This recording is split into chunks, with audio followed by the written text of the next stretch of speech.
Il commissario Penta si è dimesso. Padova ora attende di conoscere il nome di chi prenderà il suo posto. Ci sono molte questioni che hanno bisogno di risposte. Una su tutte è la sicurezza dopo gli episodi di cronaca degli ultimi giorni. I padovani attendono con ansia dunque le prossime elezioni. Come cittadino non mi sento più in buone mani, ecco. Padova è un po' abbandonata.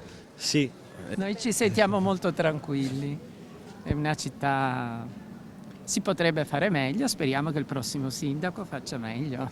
Continua tutto normalmente, mi sembra. So che Giordani sarà il prossimo candidato del PD, era presidente del Padova, speriamo porti bene. Il commissario è stato allontanato, sono sicura che non è perché aveva motivi personali, ma perché ci sono state pressioni importanti da qualcuno che si comporta disonestamente. Il sindaco viene, poi ci cambia, ma i cittadini rimangono gli stessi.